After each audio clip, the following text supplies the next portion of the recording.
Hi everybody.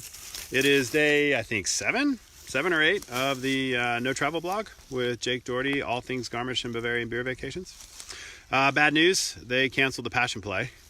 They're going to move it to 2022. So that means 2 years from now they'll have the Passion Play in Oberammergau.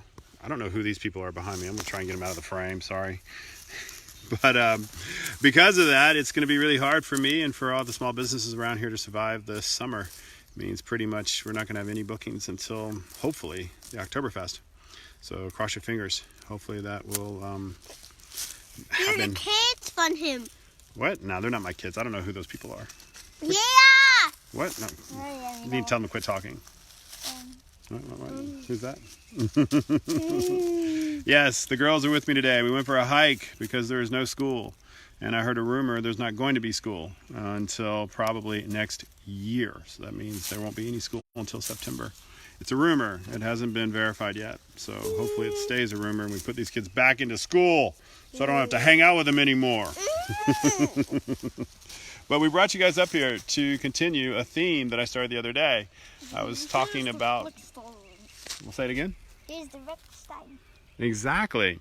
The other day when I was on the river, I was talking about whetstones and how here in Bavaria they were famous for making them, especially in villages like Unterammergau and here in Olstadt. These whetstones were harvested by the local farmers. Oftentimes in the spring and the fall they didn't have a whole lot to do. And so in the winter months, once the cows were fed, they would come to places like this. You want to show them, Annabelle? If you look in front of you, you can see that there's a giant mountain. Look at that. These farmers, they would come here in the wintertime and they would rappel from the top of that mountain straight down. And then they would use a pickaxe to bang a hole into the mountain. And then they were putting the stones, and then they using it for when you sharp your messer or your fork or... Exactly. So basically what they would do is they'd bang a hole in this mountain, and then using a pickaxe, they would bang the hole, and then they would pour water into the hole. And then in the winter months, the water would of course freeze and it would expand and would break off pieces of the mountain, as you can see here. See how it would fall down? And that stone would then be harvested. They would take it to these little factories like the one that used to be on that river that I pointed out a couple of days ago. That's true. We have a Blackstein here in Olstadt, where we live. That's true. And in fact, I will show it to you a little bit later. But the farmers would take those stones and they put them in a cold, damp place. And then in the spring and the fall, they would start their factories. Using water, they would use a giant water wheel to create this little machine that would basically sharpen or cut the stone. It would cut the stone very slowly. It was basically little metal rods that the water basically would turn the water wheel. And then using 2 pieces of wood, the wood would then basically have these metal wires in between it. The stone would be below it. I'll see if I can find an example for you. And then basically they would slowly but surely use the metal wire to cut the stone into the shape of a diamond. And this looks like one. And that's actually part of the stone. Yeah, there's one down there. Exactly. So the stone itself is actually very similar to like an Arkansas whetstone, or very similar to like what we call a radiolia. It's Latin, I don't know. And you cannot break it. And it's very hard to break.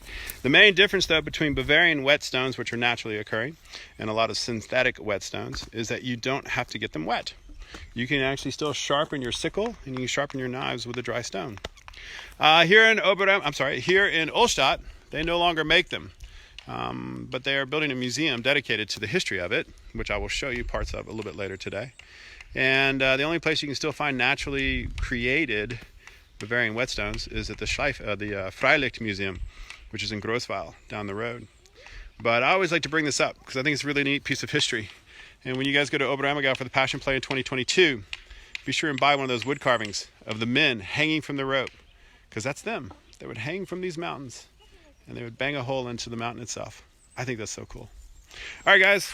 Well, that's it for now. I'll give you guys another video in a little bit to show you the museum that they're building right now here in Olstadt, dedicated to the history of the whetstones.